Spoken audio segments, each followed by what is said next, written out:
క్రీస్తునందు సోదరి సహోదరులారా, ప్రభువైన యేసుక్రీస్తు నామములో హృదయపూర్వక వందనాలండి. ముందుగా ఇంత మంచి సమయాన్ని ఇచ్చిన తండ్రి అయిన దేవునికి ప్రభువైన క్రీస్తు ద్వారా కృతజ్ఞతాస్తుతులు చెల్లిస్తున్నారండి. అన్నారండి. వాక్యం చదువుకొని ప్రార్థన చేసుకున్న తర్వాత పాఠంలోనికి వెళదామండి. యోహాను గారు రాసిన సువార్త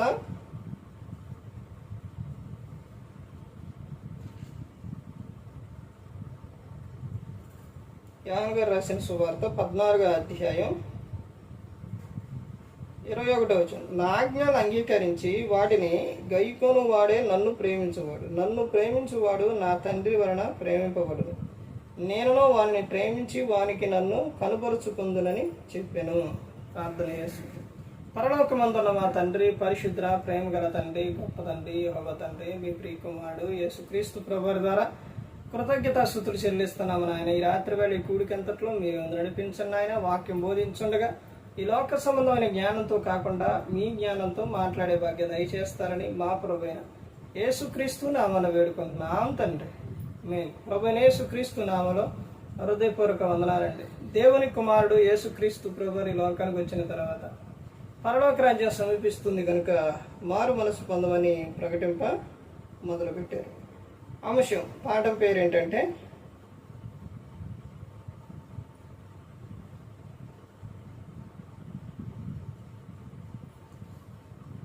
క్రీస్తును నీవు ప్రేమిస్తే.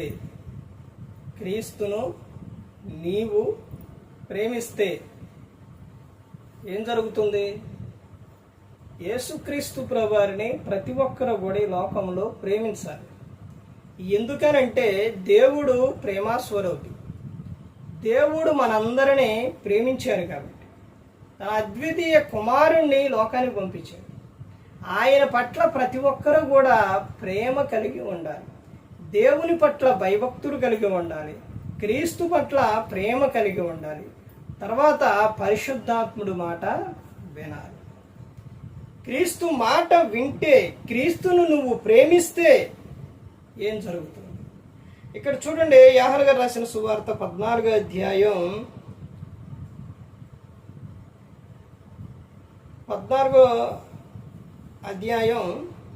21వ వచనం. నా ఆజ్ఞను అంగీకరించి వాటిని గైకొని వాడే నన్ను ప్రేమించువాడు. నన్ను ప్రేమించువాడు నా తండ్రి వలన ప్రేమింపబడు. క్రీస్తును నువ్వు ప్రేమిస్తే తండ్రి అయిన దేవుని వలన నీవు ఏమైతావంట? ప్రేమింపబడతావు. కుమారుణ్ణి ముద్దు పెట్టుకోవాలని కీర్తనలో 2వ కీర్తనలో చెబుతున్నారు. కుమారుణ్ణి హత్తుకోవాలి. కుమారుని పట్ల ఇష్టం కలిగి ఉండాలి. కుమారుని పట్ల విశ్వాసం కలిగి ఉండాలి. ఎందుకనంటే మనందరికి ఆధారం యేసుక్రీస్తు ప్రభువారే. మన కోసం ప్రాణం పెట్టింది యేసుక్రీస్తు ప్రభువారు. మన పరలోకం చేర్చేది యేసుక్రీస్తు ప్రభువారు. తండ్రి అయిన దేవుడు కుమారుని ద్వారా సమస్తాన్ని కూడా చేశారు. కుమారుని పట్ల ప్రతి ఒక్కరు కూడా ప్రేమ కలిగి ఉండాలి. అలా నువ్వు కుమారుణ్ణి నువ్వు ప్రేమిస్తేనే దేవుడు నిన్ను ఏం చేస్తారంట? ప్రేమిస్తారు అని చెప్తారు. తర్వాత ఇక్కడ ఇంకా ఏమని చెప్తున్నారంటే, నన్ను ప్రేమించువాడు నా తండ్రి వలన ప్రేమింపబడును. క్రీస్తును ప్రేమిస్తే తండ్రి వలన మీరు ఏమవుతారంట? ప్రేమింపబడతారు అని చెబుతూ. తర్వాత ఇంకా ఏమని చెబుతున్నారంటే, నేను వారిని ప్రేమించి వానికి నన్ను కనుపరుచుకుందునని చెప్పాను. నువ్వు క్రీస్తును ప్రేమిస్తున్నావా? తండ్రి వలన నీవు ప్రేమింపబడతావు. తర్వాత నువ్వు అలా ప్రేమింపబడితే యేసుక్రీస్తు ప్రభువు చెబుతున్నారు కదా, వారిని ప్రేమించి వానికి నేను నన్ను కనుపరుచుకుందునని యేసుక్రీస్తు ప్రభువు చెబుతున్నారు. చూశారండి? ప్రతి ఒక్కరూ కూడా క్రీస్తుని ఏం చేయాలని అంటే ప్రేమించాలి. దేవుడు ఏం చేసిండు? దేవుడు ఉంటే అలా ఎందుకు జరుగుతుంది? దేవుడు ఉంటే ఎలా ఎందుకు జరుగుతుంది? ఈ మాటలన్నీ రాకూడదండి. దేవుడు నిన్ను ప్రేమిస్తున్నారు కాబట్టి ఈ లోకంలో నువ్వు ఇంత హ్యాపీగా ఉండగలుగుతున్నావు. దేవుని పట్ల ప్రతి ఒక్కరూ కూడా కలిగి ఉండవలసిన విధానం ఏంటి అని అంటే ఆ దేవుని కుమారుణ్ణి ప్రేమించాలి.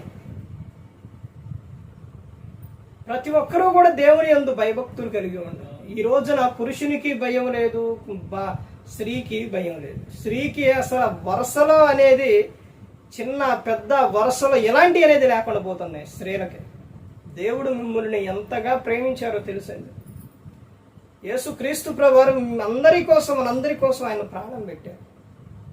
ఈ రోజున పురుషులు ఎక్కడో ఇదివరకు పురుషులు భార్యను వదిలిపెట్టి వాళ్ళ ఇష్టానుసారంగా జీవించేవాళ్ళు అని ఉంటుంది. కానీ ఈ రోజున స్త్రీలే తమ ఇష్టానుసారంగా జీవిస్తున్నారు. కాలం ఎలా మారిపోయిందో చూసారా? యవన స్త్రీలు ఏంటి, ప్రతి ఒక్కరు కూడా తమ ఇష్టానుసారంగా జీవించేస్తున్నారు. యవన పురుషులు కనపడితే అసలు వారు మాట్లాడే విధానం మామూలుగా ఉండట్లేదు. వాళ్ళ డ్రెస్సు స్టైల్ కానీ ఇవన్నీ కూడా. దేవుడు నిన్ను మనందరినీ కూడా, పురుషుడినైనా స్త్రీనైనా ఈ లోకంలో ఉన్న వారందరినీ కూడా ప్రేమిస్తున్నారు. స్త్రీని దేవుడు ఏమని పిలిచారో తెలుసండి? యేసుక్రీస్తు ప్రభువారు ఏమని పిలిచారో తెలుసండి? అమ్మా అని పిలిచారు.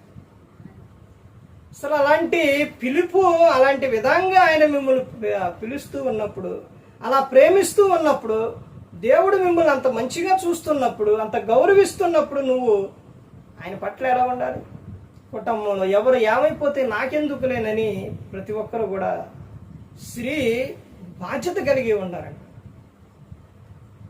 తండ్రి సరిగా లేకపోతే కుమార్తె దారి తప్పుతుంది.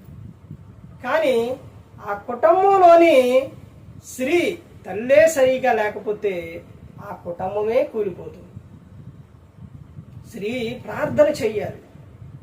కానీ ఈ రోజున స్త్రీలు ముచ్చట్లు ఎక్కువైపోయింది, ప్రార్థన తక్కువైపోయింది. ప్రార్థనకి వెళ్ళటం లేదు. ప్రార్థన జరుగుతుంటే ఇళ్ళకాడుండి మాట్లాడుకోవటాలు. ఇంకో విషయం ఏంటంటే, ప్రార్థన జరుగుతూ ఉంటే స్త్రీ ప్రార్థనకి వెళ్లకుండా ఇంటికాడే సీరియల్లో సినిమాలు చూడటం. అసలు వాడి ఇష్టానుసారంగా జీవించేస్తున్నారు. ఇది వరకు స్త్రీ ప్రార్థన అంటే అసలు ఆగేవాడు కాదు. కానీ ఈ రోజున పురుషులు ప్రార్థనకు వెళుతున్నారు, స్త్రీలు ప్రార్థనకి వెళ్ళట్లేదు.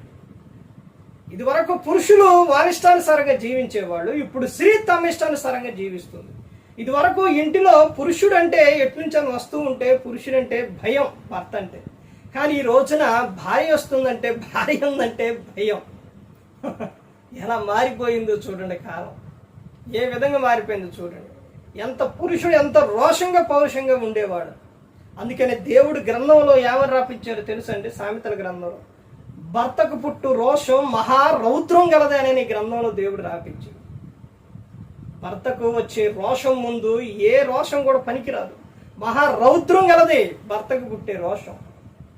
అది ఒకసారి మా ఆయన చాలా మంచివాడండి, చక్కగా ప్రేమగా చూసుకుంటారండి, అన్నీ తీసుకొస్తారండి అని చెప్పే నువ్వు గన ఆయన మాట గన వినకపోతే, నువ్వు మంచోడని చెప్పే నీవే రేపు పొద్దున అమ్మో ఆయనకి అంత కోపమా అని చెబుతావు. అర్థమైందండి? ఆ కోపం వచ్చిందంటే ఆ రౌద్రము తిరగదా, అర్థమవుతుందండి. నువ్వు అనుకుంటున్నావు కదా నేను ఇంటిలో ఏలుబడి చేస్తున్నా, లేకపోతే నేను ఎలా పడితే అలా ఉన్నాను అనుకుంటున్నావు. భర్తకు రోషం వస్తే అది మహారౌద్రం కదా. అందుకని ప్రతి ఒక్కరు కూడా గమనించుకోవాలి, ప్రతి ఒక్కరు తెలుసుకోవాలి. స్త్రీ అంటే అణుకు కలిగి ఉండాలి, మెలుపు కలిగి ఉండాలి, జ్ఞానం కలిగి ఉండాలి, కుటుంబాన్ని దిద్దే విధంగా ఉండాలి, కట్టే విధంగా ఉండాలి. స్త్రీకి కోపం ఉండకూడదు, స్త్రీకి ద్వేషం ఉండకూడదు, అసూయ ఉండకూడదు, ఎలాంటివి ఉండకూడదు. స్త్రీలకి ప్రేమ, జాలి, దయ ఇవన్నీ ఉండాలి. కానీ ఈ రోజున స్త్రీలకే అన్నీ ఎక్కువ. కానీ పురుషునికి ఇదివరకు ఉండేది, ఇప్పుడు తగ్గిపోయింది. ఎందుకని? పురుషుడు ఎక్కడికైనా పనికి కానీ జాబుకి కానీ లేదా బయటికి వెళ్ళి వచ్చినా కానీ గజగజలాడుతూ ఇదివరకు స్త్రీలు చూసేవారు. ఈ రోజున ఇంటికి వచ్చినా పట్టించుకోవడం లేదు, మాట్లాడినా అది ఒక విధానంగా అరవటం, కేకలు పెట్టడం. అసలు ఏంటండి ఇది? ఏదన్నా ఒక మాట అంటే స్త్రీ అసలు ఆమె నోరు అసలు కంట్రోల్లో ఉండదు. స్త్రీలు ఎంత భయంకరంగా మారిపోతున్నారని అంటే, ఈ రోజున ఇదివరకు పురుషులు ఉండేవాళ్ళు అలాగా, ఇప్పుడు స్త్రీలే ఉంటున్నారు. నేను ఒకసారి మెసేజ్ చెప్పినప్పుడు స్త్రీల గురించి ఒక ఆయన కామెంట్ పెట్టాడు, బ్రదరు స్త్రీలు నువ్వు అనుకున్నట్టు అంత ఈ మంచివాళ్ళు ఏమీ అంత ఇదేమీ కాదు అని. నేను అనుకున్నాను ఏంటి ఎలా పెట్టారనుకున్నాను. కానీ సమాజంలో అసలు ఏ విధంగా తయారైపోతున్నారనంటే కుటుంబాన్ని కట్టుకునే విషయాల్లో ఇదైపోతున్నారు. అసలు ప్రార్థనకి వెళ్ళకుండా ఇళ్ళ కాడ కూర్చోవడం ఏంటండి, ప్రార్థనకి వెళ్ళకుండా సినిమాల సీరియల్ చూడటం ఏంటండి, ప్రార్థనకి రాకుండా ఊర్లు వెళ్ళటం ఏంటండి, వ్యర్థమైన అన్ని చాటుకి కూడా స్త్రీయే తీసుకెళ్ళిపోతుంది. ఆడికి వెళ్దాంపా, ఏడికి వెళ్దాంపా, అవి చేద్దాంపా, ఈ కోను అవి కోను. అసలు స్త్రీ ఎలా తయారైపోయారో చూడండి. ప్రతి ఒక్కరూ కూడా గమనించుకోవాలండి. ప్రతి ఒక్కరూ కూడా ఈ లోకంలో క్రీస్తుని ప్రేమించేవారిగా ఉండాలి. కానీ ఎక్కడ చూపిస్తున్నారండి ఆ ప్రేమ? క్రీస్తు చూపించిన ప్రేమ నీకు గుర్తుందా? సిలువలో ఆయన కార్చిన రక్తము, ఆయన పడ్డ బాధ నీకు గుర్తుందా? 30 రోజులు, 40 రోజులు, 50 రోజులు, 100 రోజులు అని చేస్తున్నావు. కానీ మరి ఆ తర్వాత ఇప్పుడు అన్ని రోజుల పాటు అప్పటి వరకే నా భక్తి, తర్వాత వద్దా ఇక నీకు? 40 రోజులే నా సహవాసం, ఆ తర్వాత ఇక క్రీస్తు నీకు సహవాసం వద్దా? మనం ఉన్నంత కాలం కూడా క్రీస్తుని ప్రేమించాలి, క్రీస్తుతో సహవాసం కలిగి ఉండాలండి ఎల్లప్పుడూ కూడా. స్త్రీ ఎప్పుడైతే ప్రార్థన చేసిద్దో, ఎప్పుడైతే వాక్యం చదివిద్దో, ఎప్పుడైతే వాక్యం కుటుంబంలో చెప్పిద్దో, ఎప్పుడైతే ఆ కుటుంబం ఎలా ఉంటుందో తెలుసండి, ఆ తర్వాత దీవించబడుతుంది, ఆశీర్వదింపబడుతుంది. కుటుంబంలో ఏది తక్కువై ఉండదు. స్త్రీ వస్తున్నారనంటే వందనాలమ్మా అన్నారు, కానీ అబ్బో ఏమంటే ఇక అని అనుకోకూడదు. అర్థమవుతుందంటే నువ్వు క్రీస్తుని నమ్ముకున్నావు అనంటే, క్రీస్తులో నువ్వు వచ్చావనంటే నీ దగ్గరకు వచ్చి ప్రార్థన చేయించుకునే వారిగా ఉండాలి. అక్కుల ప్రిస్కెళ్ళి అలాగే ఉన్నారు. అర్థమవుతుందండి? ప్రతి ఒక్కరూ గమనించుకోవాలండి. ఏ ఒక్కరు కూడా నశించి నరకానికి వెళ్ళిపోకూడదని యేసు క్రీస్తు ప్రభువారు ఈ లోకానికి వచ్చి మనందరి కోసం సిలువలో తన ప్రాణాన్ని పెట్టి ఉన్నారు. మరి ఈ విధంగా నిలబెట్టి మాట్లాడించిన తండ్రి దేవునికి కృతజ్ఞతాస్తుతులు చెల్లిస్తూ, ఇంతవరకు శ్రద్ధగా ఉన్న మీకు ప్రభు పేట నా హృదయపూర్వక వందనాలు చెల్లిస్తూ ఈ మాటలు ముగిస్తున్న అందరికీ